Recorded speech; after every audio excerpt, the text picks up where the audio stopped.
Pip versus Chap, Chap versus Pip, Pip versus Chap versus Pip versus Chap versus Pip and Chap. Are you alright? Hey. Okay. What are we doing? We're doing Bond.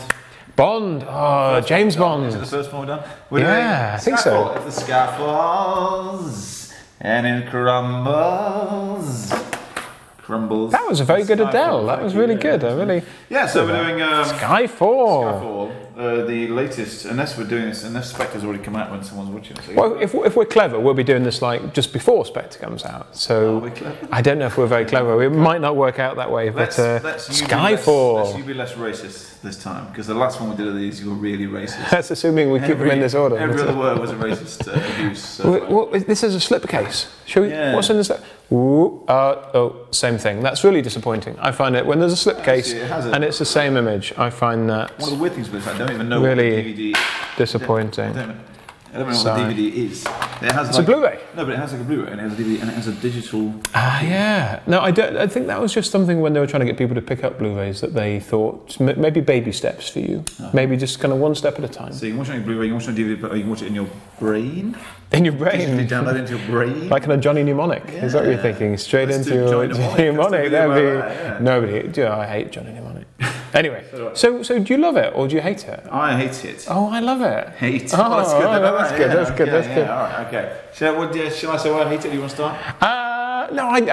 Should we start with the positive? I'll start. Yeah. I mean, I think Skyfall's great. I think that it's like just a really positive, deliciously fun, knowing but dramatic kind of return to form for the Bond films. I think that you had. Well, no, I think Casino Royale was great, and then you had Quantum of Solace, which is over like that and very thin, and I can't remember anything. Can you remember anything that happened? You can't go with the better than Quantum of Solace line. I can. That's a context. That's context. Context. I just think that Quantum was very serious and quite grim and short. Sing the song from Quantum of Solace. It was that White Stripes thing, wasn't it? It was, yes. But I think Skyfall gets exactly the right balance of Bond. So you have the right amount of actual threat. threat to your pint. You've got the right amount of threat and drama, but there's a knowing wink. So that summed up for me by the bit when he jumps on the train at the beginning, and then he jumps onto the train, and then he does his cuff. He kind of sorts his cuff out, and that's really funny. And that for me, I know Pierce Brosnan does that thing when he goes underwater and he straightens his tie and all that. Yeah, and the tank. And the tank, but I think that gets it right. And I love Silver. Silver's a good baddie. Silver. Yeah, you like Silver? I do like the villain. Yeah, I'm not saying it's terrible. It's all kind of homoerotic, isn't it, with Silver and Silver. What makes you think it's my first time? That's really funny though. That's really funny. That's good. And they introduce him with that lovely shot when he comes. He walks from about 50 metres off, and beautifully done. Yeah, the cinematography in Skyfall is terrible. Terrible. No, it's really good. It's really good. No, it's Roger Deakins. Isn't it? It is Roger Deakins. Roger Deakins, yes. And Sam Mendes directed. So it looks great. And I think that... Why you were still delicatessen. It's still delicatessen. And I love that it goes... I mean, some people are really mean about the ending of Skyfall when they go off to Skyfall. I may be mean. You might be mean. Yeah. But I love that. I think it's really different from your average Bond movie ending, and it feels a bit more focused in on the characters, a bit more emotional and raw.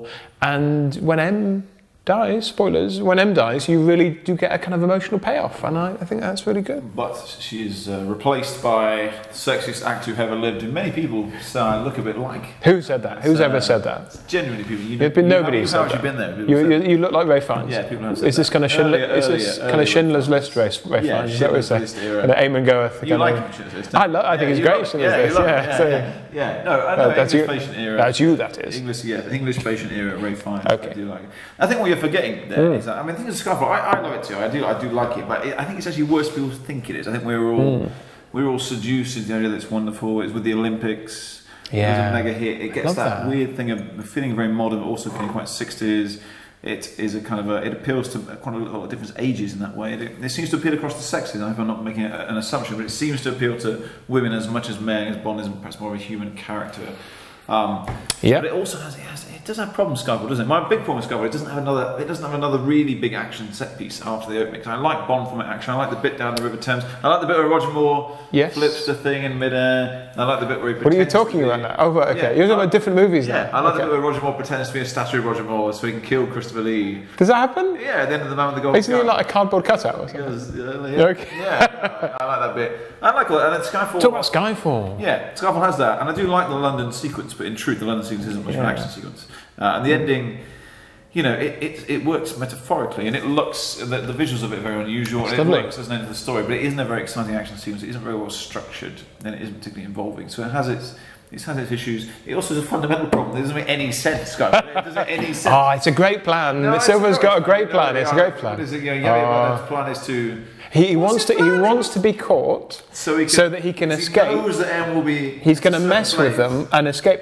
And M is a policeman. M is going to be in a tribunal or something. Because he knows that, doesn't he? He knows that's going to happen. But he instead of just going to the tribunal and shooting her, he has to escape and get across town in order to dress as a policeman. Run in to and shoot not her. kill her. Not kill her. Gets there. We've already established in the film that he could have killed her with the click of a button because he blows up her office. Yeah. He wanted her to see it. Yeah, it doesn't make any sense. It's got the amazing bit when Bond is chasing him through a particular tunnel, chamber, underground, and then he has a tube train to come through. And then he's out there. It's like, how did you know that Bond was going to be chasing you at this moment? Yeah, and there's a guy driving the train just goes... it's empty as well, which is quite handy for the CG budget. So the story doesn't make sense. Yeah. I do like... Q has a lovely cardigan, doesn't he, in Skyfall, which I do like. I like Q. I love that bit in the art gallery when they introduced Ben Whishaw. I think that's really sparky, really fun. And if you watch it back though, I guess I watched it quite recently, and I thought this when I first watched it. The Bond lets an enormous number of people die in Skyfall. Like he really. When does he do that? I don't remember that. Well, it's a bit like he goes to. Is it Shanghai? He does. Yes, he goes. And he follows a guy into a building. This guy kills about 5 security guards. Then he follows him to the top. The guy gets out his gun. Cuts a hole in the window, unscrews his sniper rifle, puts it out the window, that's right. Kills somebody, and then Bond walks up to him and tries to attack him. So Bond doesn't try to do that. And I always think after Skyfall, the next morning, presumably he goes to the office and goes like, "Yeah, I kidnapped the boss Juliet so she wouldn't get killed. Everybody died, including Julie Dench, but I'm okay. I survived." You know, so it's like that must be an awkward day at the office. So you know, it's got its issues. I think I would like them to do all the things they do in Skyfall, but have a bit more action, have a bit more robust Bond stuff, and move it up to the next level. Spectre maybe could do that. I don't know. I do think we're all a bit seduced by Skyfall. I think we want to love it. A bit more than we actually do. I disagree. I think that Skyfall, more than when you watch Skyfall, more than most Bond movies, although Silver's plan is nonsense, the storyline, the storytelling does follow and flow a lot nicer than a lot of Bond movies. There's not the kind of feeling of being grabbed and shoved from continent to continent. You do feel like the story unfolds. Yeah, the secondary Bond girl who has sex with in the shower, doesn't he, spontaneously, like she's dealt with in a very offhand way. I think the scene works quite well, but it's very, it's quite nasty, isn't it? And nothing's really made of that. So. And it's a shame that the Naomi Harris stuff is almost feels a little sexist. That she's kind of she can't cope with the field, so she comes indoors, and that's a shame. He falls like half a mile off a bridge, and then he gets dragged down by some mermaids. They don't even explain it. They he's okay. The devil sings to him while I was dragged down by mermaids, and then you get. But I genuinely, the first time I saw that, the reaction from the crowd, kind of seeing the Aston Martin got such a huge cheer, and no, I don't like the Aston Martin. I think that's okay. But it doesn't make any sense, does it? Because the guy we meet, again, that's the thing I don't like about Skyfall is the fact that in Casino Royale we set up, he is a person called James Bond who's a young agent. He's been promoted. And then by the time we get to Skyfall, we're playing He's Over the Hill, and because Daniel Craig has aged quite a lot, even in 8 or 9 years. Sure. So you lose that sense that is that person, and the person who we meet in Casino Royale wouldn't have the car that he has in Skyfall. It doesn't make any sense that he's got a retro 60s. No, I get that. That's a meta joke. It is a meta joke. It is a meta joke. But I just grinned and was so happy at that scene at the end when. Well, no, but the scene at the end when I know M's died and that's sad, but he comes back to MI5 and goes into the office, and it's the same wood-panelled doors and kind of leather, upholstery and stuff as the old days. And you're M, you're standing there, and you're like, you've got your arm bandaged. You're like, Hello 007. Yes. And I love that return to the proper Bernard Lee level of M. I thought that was lovely. A white middle class old guy as M. You like that? That's how it started, isn't it? I love Judi Dench, but I think Fiennes will be a really good M. Yeah, no, Fiennes is good. Yeah. And so that's fine. So I think you obviously love it. You're obviously really fond of it. You rumbled me. I do love Skyfall. It's enormously rewatchable. I do wish it was I wish it made a little bit more sense, particularly it had a couple of years to work on the script, didn't it? Like, quite a long time. There's a bit more of a gap, isn't there? Yeah, and that's always the thing with Bond movies. It's definitely there's a link between how quickly they make them and how good they are. Because you see that in the Brosnan ones, don't you? Like, where you get they build up to GoldenEye for years and years and years. It's great, and then they're just racing through the next three, and they don't really. And Brosnan has said that he just doesn't remember them. They went so fast that he did GoldenEye, and then he woke up and he wasn't Bond anymore. But visibly, you can see the scars in Tomorrow Never Dies, or it's not enough. Die Another Day, you can see it sort of going wrong, can't you? But Skyfall, you can see that it does work. So yeah, it is beautiful though. It is easily the most beautiful Bond movie, and I'm sure that Spectre will.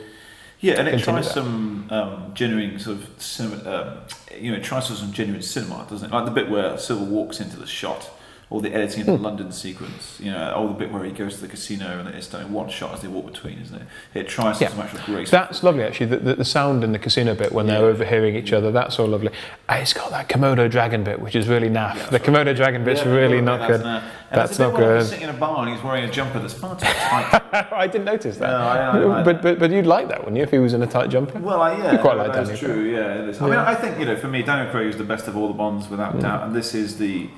I mean, I love Casino Royale, but I guess this is the one that suits him best. Yeah. And I do remember, I had a great night watching the opening of the Olympics, when we saw him crop up with the Queen. That was wonderful. And that's a lovely moment, isn't it? And the film, you're right, the film does benefit from that. No, did I say that? Yeah, you said I'm right. I said you're right? Yes. I think we both agreed that Skyfall's really good. Yeah! So love wins. You win that one. Love wins hate. Thank you very much. Fair enough.